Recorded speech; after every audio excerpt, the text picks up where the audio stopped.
Hello my dear students, मैं Shakir sir एक बार फिर से आप सभी बच्चों का आपकी अपनी केमिस्ट्री क्लास में वेलकम करता हूं। बच्चों, आज हम क्लास 12 के अंदर chemical properties of carboxylic acid के बारे में स्टडी करेंगे। तो क्या होती है chemical properties of carboxylic acid? तो केमिकल प्रॉपर्टीज मतलब कार्बोक्सिलिक एसिड की अदर डिफरेंट कंपाउंड्स के साथ रिएक्शन। तो यहाँ कार्बोक्सिलिक एसिड की, जैसे कि हम जानते हैं, कार्बोक्सिलिक एसिड का formula COOH group carboxylic acid के अंदर पाया जाता है और कार्बोक्सिलिक एसिड में एक कार्बोनिल ग्रुप प्रेजेंट होता है। तो हम यहाँ कह सकते हैं कि कार्बोक्सिलिक एसिड के अंदर कार्बोक्सिलिक एसिड जो है वो 4 तरीके की रिएक्शन हमें शो करता है। एक रिएक्शन तो देता है ये OH बॉन्ड टूटने की वजह से। तो फर्स्ट रिएक्शन देगा एक cleavage of OH bonding, OH bond. तो कार्बोक्सिलिक एसिड के अंदर ऑक्सीजन और हाइड्रोजन के बीच में जो बॉन्डिंग है ये टूटने की वजह से कुछ रिएक्शन देता है। तो फर्स्ट टाइप की reaction cleavage of OH bonding की वजह से होती है। दूसरी रिएक्शन के अंदर क्या होता है, दूसरी टाइप की रिएक्शन कार्बोक्सिलिक एसिड में ऐसा भी हो सकता है कि COH बॉन्ड टूटे। तो सेकेंड टाइप की रिएक्शन देगा एक क्लेवेज ऑफ COH बॉन्डिंग, यानी जब बॉन्ड कार्बन और OH के बीच से ब्रेक हो। तो कुछ रिएक्शन ऐसी होती हैं जिनमें बॉन्ड कार्बन और OH के बीच से क्लेवेज होता है, टूटता है। थर्ड टाइप का जो रिएक्शन ये देता है, ये देता है पूरा COOH ग्रुप की, जैसे एल्काइल ग्रुप के ब्रेक COOH ग्रुप की वजह से। तो COOH ग्रुप भी इसके अंदर से क्या हो जाता है, ब्रेक हो जाता है। तो third cleavage of RCOOH bonding, जिसे हम कह सकते हैं क्लेवेज ऑफ COOH बॉन्ड। तो 3 टाइप की रिएक्शन तो ये हमारे पास बनती है और 4 टाइप की रिएक्शन के अंदर, इसके अंदर जो कार्बोक्सिलिक एसिड ग्रुप है ये इसका खुद का रेजोनेंस होता है और रेजोनेंस की वजह से ये कुछ रिएक्शन 4 टाइप की रिएक्शन जो है वो देता है। तो अब हम यहाँ सबसे पहले आज स्टार्ट करते हैं क्लेवेज ऑफ OH बॉन्डिंग कि कार्बोक्सिलिक एसिड के अंदर जब OH बॉन्डिंग का क्लेवेज होता है तो ये किस तरीके की रिएक्शन अकर करता है। तो यहाँ जब कार्बोक्सिलिक एसिड में OH बॉन्ड ब्रेक होता है बेटा, तो OH बॉन्ड ब्रेक होने का मतलब है कार्बोक्सिलिक एसिड ने अपना H जो है, अपना हाइड्रोजन किसी को दे दिया और कोई भी कंपाउंड जो अपना H+ आयन देते हैं in the form of H+ ion देता है। तो ये जब ये बॉन्ड ब्रेक करता है तो यहाँ से H+ आयन जो है वो प्रोड्यूस होता है और ड्यू टू कार्बोक्सिलिक एसिड जो है इस हाइड्रोजन को आसानी से क्या कर सकता है, ब्रेक कर सकता है, H+ आयन को आसानी से ब्रेक कर सकता है। Due to this reason carboxylic acid जो है वो एसिडिक इन कैरेक्टर होता है, क्योंकि आपने पढ़ा है ऐसे सब्सटेंस जो H+ आयन देते हैं वो एसिडिक इन कैरेक्टर होते हैं। तो H+ आयन देने की वजह से कार्बोक्सिलेट आयन का फॉर्मेशन होता है। तो यहाँ जब ये हाइड्रोजन H+ आयन की फॉर्म में ब्रेक होता है तो यहाँ कार्बोक्सिलेट आयन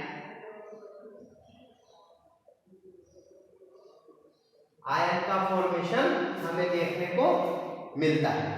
और ये जो कार्बोक्सिलेट आयन होता है, कार्बोक्सिलेट जो आयन होता है ये स्टेबलाइज बाय रेजोनेंस, यानी ये रेजोनेंस के थ्रू जो है वो स्टेबलाइज हो जाता है। हम इसको इस तरीके से बना सकते हैं कि ये माइनस है हमारे पास, तो it is stabilize by resonance. हम देख सकते हैं ये कार्बन और ऑक्सीजन में दिस इज मोर इलेक्ट्रोनेगेटिव, तो यहाँ माइनस चार्ज आ जाएगा, तो ये यहाँ शिफ्ट हो जाएगा, तो डबल बॉन्ड यहाँ आ सकता है।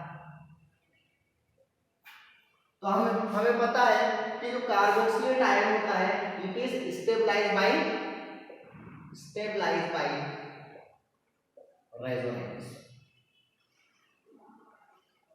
और ये यदि हम इस स्टेबलाइज्ड RCOO माइनस यहाँ लगा देते हैं, जब हम इस कार्बोक्सिलेट आयन का ट्रीटमेंट वाटर के साथ कराते हैं, तो वाटर के साथ ट्रीटमेंट कराने पर यहाँ क्या होता है कि जब कार्बोक्सिलिक एसिड का ट्रीटमेंट हम वाटर के साथ कराते हैं तो कार्बोक्सिलिक एसिड वाटर को अपना H+ आयन डोनेट करता है और RCOO यानी कार्बोक्सिलेट आयन बनाता है और साथ में H3O+ हाइड्रोनियम आयन का फॉर्मेशन होता है। तो दिस इज एसिड और दिस इज बेस, क्योंकि ये इससे एक H+ आयन लेता है। तो हमने पढ़ा है प्रोटॉन एक्सेप्टर बेस कहलाते हैं और प्रोटॉन डोनर जो होते हैं वो एसिड होते हैं। तो this is acid, this is base. तो इस एसिड का ये बनेगा कॉन्जुगेट बेस और ये बनेगा इसका conjugate acid.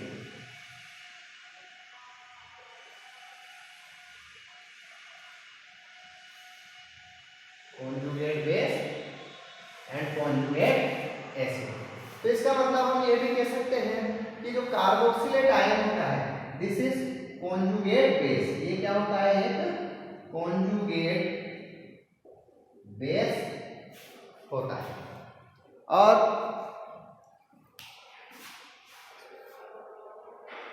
Due to carboxylic acid जो है इसके बीच में से ऑक्सीजन और हाइड्रोजन बॉन्डिंग जो है वो ब्रेक होने की वजह से ये आसानी से H+ आयन प्रोड्यूस करता है and due to this reason this is carboxylic acid are acidic in nature.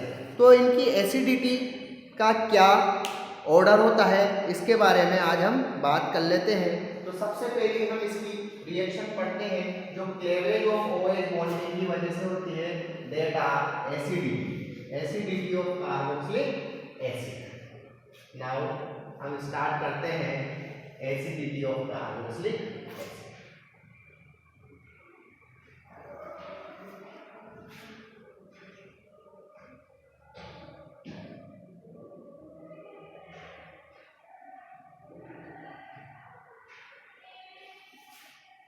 Acidity of carboxylic acid reaction, these reaction involve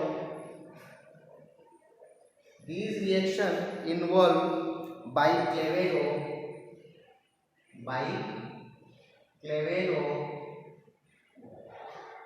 OH bond, by cleavage of OH bond।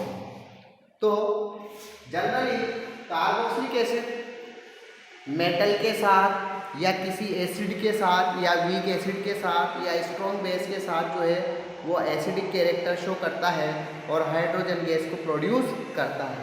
जैसे कि suppose करो हमारे पास ये this is 1 carboxylic acid, जब हम इसकी sodium metal के साथ रिएक्ट कराते हैं तो sodium metal is a very reactive metal होने की वजह से ये यहाँ से क्या करेगी, इस हाइड्रोजन को हटा देती है। तो यहाँ से ये बॉन्ड ब्रेक होता है और यदि हम इसके 2 मोल ले लें तो यहाँ 2RC double bond O carboxylate ion बनता है। कार्बोक्सिलेट आयन जो है मेटल पे कौन सा चार्ज होता है? प्लस। तो प्लस के साथ जुड़कर जो है सोल्ट कार्बोक्सिलेट सोल्ट का फॉर्मेशन करता है और साथ में यहाँ से 2 हाइड्रोजन निकलते हैं तो हाइड्रोजन गैस प्रोड्यूस हो जाती है। तो इसी तरीके से हम यदि कोई स्ट्रॉन्ग बेस ले लें तो स्ट्रॉन्ग बेस की कंडीशन में भी यहाँ से ये बॉन्ड ब्रेक कर जाता है और ब्रेक करने की वजह से यहाँ देखो वाटर एलिमिनेट कर जाता है। देखो वाटर एलिमिनेट कर जाएगा और इसी तरीके से यहाँ पर RC double bond O Na यानी सोल्ट का फॉर्मेशन होगा, minus plus and hydrogen gas जो है वो रिमूव हो जाए। इसी तरीके से हम देख सकते हैं कि दिस इज कार्बोक्सिलिक एसिड। जब हम इसका वीक एसिड के साथ, इससे भी ज़्यादा वीक एसिड के साथ ट्रीटमेंट कराते हैं, जैसे कि सोडियम बाइकार्बोनेट के साथ इसका यदि हम ट्रीटमेंट कराते हैं तो सोडियम बाइकार्बोनेट के साथ रिएक्ट करके क्या बनाएगा, ये यहाँ से H2CO3 निकल देगा। तो देखो बेटा बॉन्ड OH बॉन्ड ब्रेक होगा और OH बॉन्ड ब्रेक होने की वजह से यहाँ O माइनस और दिस इज Na प्लस, और साथ में क्या निकलेगा, ये H2CO3 यानी वीक एसिड, और वीक एसिड को हम क्या लिख सकते हैं, H2O प्लस CO2। तो इस तरीके से कार्बोक्सिलिक एसिड के अंदर एक्चुअल में कार्बन और ऑक्सीजन में ये ऑक्सीजन जो है वो मोर इलेक्ट्रोनेगेटिव होती है देन कार्बन एटम। तो ज़्यादा मोर इलेक्ट्रोनेगेटिव होने की वजह से ये बॉन्ड यहाँ शिफ्ट कर जाता है। जब बॉन्ड यहाँ शिफ्ट कर जाता है तो इस कार्बन पर पॉजिटिव चार्ज आ जाता है।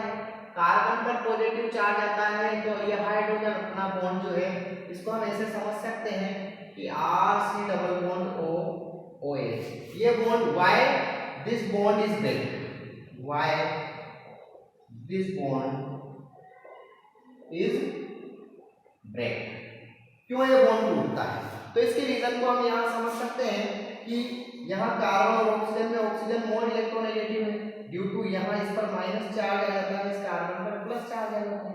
अब यहाँ क्या होगा बेटा, इस कार्बन को न्यूट्रलाइज करने के लिए इलेक्ट्रॉन चाहिए, तो इलेक्ट्रॉन चाहिए तो ये क्या करता है, यह हाइड्रोजन अपना इलेक्ट्रॉन इस ऑक्सीजन को दे देता है ताकि यहाँ पर एक डबल बॉन्ड का फॉर्मेशन हो सके और यहाँ कार्बन को स्टेबलाइज किया जा सके, जिसकी वजह से H जो है वो H प्लस आयन के रूप में जो है वो प्रोड्यूस हो जाता है, और इस वजह से कार्बोक्सिलिक एसिड के अंदर OH बॉन्ड आसानी से टूट सकता है, आसानी से ब्रेक हो सकता है, और due to breaking of OH bonding carboxylic acid is a weak acid. तो ये क्या होते हैं, एसिड, इनके अंदर एसिडिक कैरेक्टर पाया जाता है। अब यहाँ हम देखते हैं कि यदि कुछ सब्स्टिट्यूट, यदि कोई कार्बोक्सिलिक एसिड के थ्रू कोई सब्स्टिट्यूट जुड़ा हुआ है तो उसकी एसिडिटी पर क्या इफेक्ट होता है। तो मैं आपको यहाँ बता दूं, सब्स्टिट्यूट में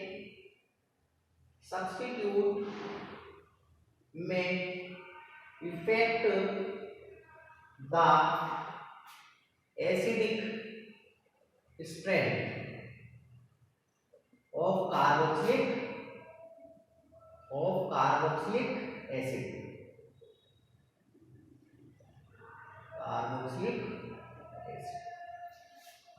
सब्स्टिट्यूट दो तरीके के हो सकते हैं, या तो इलेक्ट्रॉन विड्रॉविंग ग्रुप हो सकते हैं जो इलेक्ट्रॉन को अपनी ओर खींचते हैं, या इलेक्ट्रॉन डोनेटिंग ग्रुप हो सकते हैं जो कि इलेक्ट्रॉन को डोनेट करते हैं। तो यदि हम यहाँ कह सकते हैं, सपोज करो RC double bond O minus, this is carboxylate ion.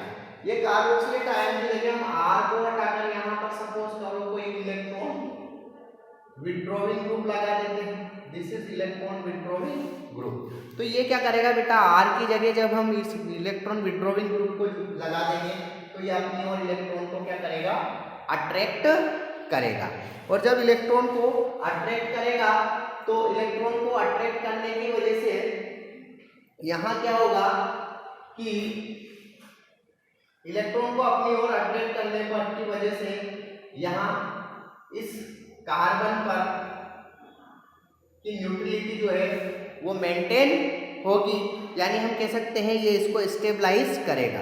तो इलेक्ट्रॉन विड्रॉविंग ग्रुप जो होते हैं are stabilize the carboxylate ion, the carboxylate ion. तो इसकी वजह से कार्बोक्सिलेट आयन को क्या मिलेगी, स्टेबिलिटी मिलेगी, और स्टेबिलिटी मिलेगी तो increase the acidity, then increase acidity. तो हम कह सकते हैं एसिडिटी क्या होगी बच्चों, इंक्रीज हो जाती है। इसी तरीके से यदि हम यहाँ ये हमारे पास एक कार्बोक्सिलेट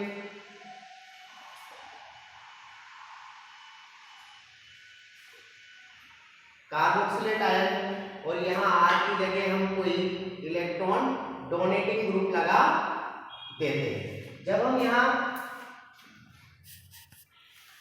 यहाँ कोई इलेक्ट्रॉन विड्रॉइंग ग्रुप जुड़ा हुआ होता है तो बेटा ये क्या करता है, कार्बोक्सिलेट आयन को इलेक्ट्रॉन डोनेट करता है। इलेक्ट्रॉन डोनेट करने की वजह से ऑक्सीजन पर और नेगेटिव चार्ज डेवलप हो जाता है, और यदि ऑक्सीजन इलेक्ट्रोनेगेटिव एलिमेंट पर मोर चार्ज डेवलप होता है तो स्टेबिलिटी क्या हो जाती है, डिक्रीज कर जाती है। तो हम कह सकते हैं जब भी किसी कार्बोक्सिलेट आयन के थ्रू कोई इलेक्ट्रॉन डोनेटिंग ग्रुप जुड़ा हुआ होता है तो they are unstabilize the carboxylate ion.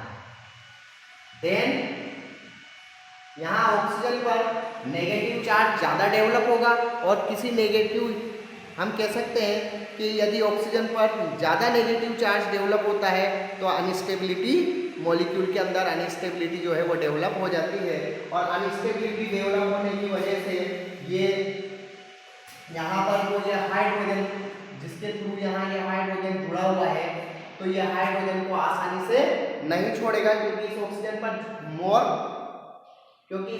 Oxygen पर जब ये इलेक्ट्रॉन डोनेटिंग ग्रुप ने जब इसको इलेक्ट्रॉन दिए तो यहाँ पर ऑक्सीजन पर मोर नेगेटिव चार्ज इंक्रीज होगा, और जब मोर नेगेटिव चार्ज इंक्रीज होगा तो उस हाइड्रोजन को अच्छे से पकड़ के रखेगा, तो हाइड्रोजन को वो आसानी से छोड़ने वाला नहीं है, यानी आसानी से हाइड्रोजन का रिमूवल यहाँ पर पॉसिबल नहीं है। और जब हाइड्रोजन का आसानी से रिमूवल नहीं हो सकता तो इसका मतलब acidity of compound will be decreases. तो हम कह सकते हैं जब इलेक्ट्रॉन डोनेटिंग ग्रुप किसी कार्बोक्सिलिक एसिड के या कार्बोक्सिलेट आयन के थ्रू जुड़े हुए होते हैं तो इलेक्ट्रॉन डोनेटिंग ग्रुप जो है वो उसकी स्टेबिलिटी को जो है अनस्टेबलाइज करते हैं, unstabilize the carboxylate ion, then acidity will decreases. तो इसका मतलब हम ये कह सकते हैं कि जब भी किसी कार्बोक्सिलेट आयन के थ्रू इलेक्ट्रॉन डोनेटिंग ग्रुप जुड़ा हुआ होगा तो कार्बोक्सिलेट आयन का एसिडिटी जो है इंक्रीज करेगा, और यदि इलेक्ट्रॉन डोनेटिंग ग्रुप जुड़ा हुआ है तो कार्बोक्सिलेट आयन का एसिडिटी जो है वो डिक्रीज करेगा। चलो हम इसको एक एग्जांपल के थ्रू समझने की कोशिश करते हैं। यहाँ हमारे पास सपोज करो ये एक बेंजोइक एसिड है, this is benzoic acid and this is benzoic acid.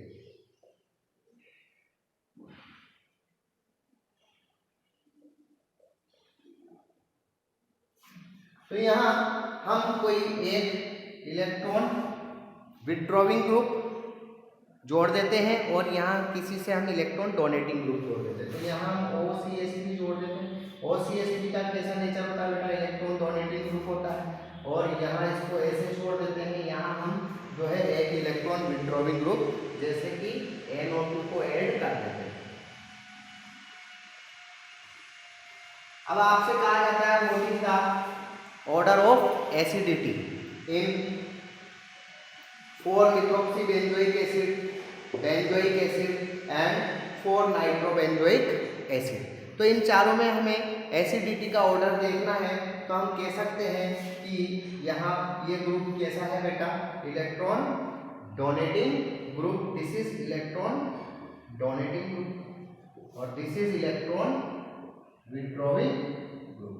तो इलेक्ट्रॉन विड्रॉइंग ग्रुप अगर इलेक्ट्रॉन डोनेटिंग ग्रुप जुड़ा है तो वो क्या करेगा, इसको यहाँ इलेक्ट्रॉन डोनेटिंग ग्रुप की वजह से ये कार्बोक्सिल इलेक्ट्रॉन डोनेटिंग ग्रुप जो है वो ऑक्सीजन पर मोर इलेक्ट्रोनेगेटिविटी यानी मोर डेंसिटी जो है वो क्रिएट करेगा। यहाँ पर जब ज़्यादा इस ऑक्सीजन पर ज़्यादा इलेक्ट्रॉन डेंसिटी क्रिएट होगी तो ये आसानी से H+ आयन को देने में कैपेबल नहीं होगा। और जब ये आसानी से इस H+ आयन को देने में कैपेबल नहीं होगा तो हम कह सकते हैं इसकी एसिडिटी सबसे कम होगी। यहाँ हम देख सकते हैं NO2 ग्रुप जब जुड़ा हुआ है तो यहाँ NO2 ग्रुप जुड़ा होने की वजह से NO2 क्या करेगा, यहाँ इस कार्बोक्सिलेट आयन से इलेक्ट्रॉन को अपनी ओर विड्रॉ करेगा और विड्रॉ करने की वजह से यहाँ ऑक्सीजन पर पॉजिटिविटी बढ़ेगी तो हाइड्रोजन जो है आसानी से लूज किया जा सकता है, तो यहाँ इसका एसिडिटी इंक्रीज होगा। तो यहाँ अगर हम ऑर्डर देखें तो this is first, this is second और दिस इज थर्ड। तो हम यहाँ कह सकते हैं कि सबसे ज्यादा एसिडिटी किसके अंदर होगा बेटा, जहां इलेक्ट्रॉन विड्रॉइंग ग्रुप जुड़ा हुआ होगा। तो हम इसको लिख सकते हैं इस तरीके से, थर्ड फर्स्ट का acidic order, acidic strength order. तो एसिडिक स्ट्रेंथ का ऑर्डर यहाँ सबसे ज्यादा एसिडिक स्ट्रेंथ किसका होगा बच्चों, थर्ड का, देन सेकेंड का, देन फर्स्ट का। तो इस तरीके से हम कार्बोक्सिलेट आयन के थ्रू कौन सा डोनेटिंग ग्रुप जुड़ा हुआ है या विड्रॉइंग ग्रुप जुड़ा हुआ है, इसके बेस पर हम जो है कार्बोक्सिलिक एसिड की एसिडिक स्ट्रेंथ को जो है वो आइडेंटिफाई कर सकते हैं। तो आई होप आपको मेरा ये वीडियो अच्छा लगा होगा। यदि आपको मेरा वीडियो अच्छा लगता है तो please like and share. Good day.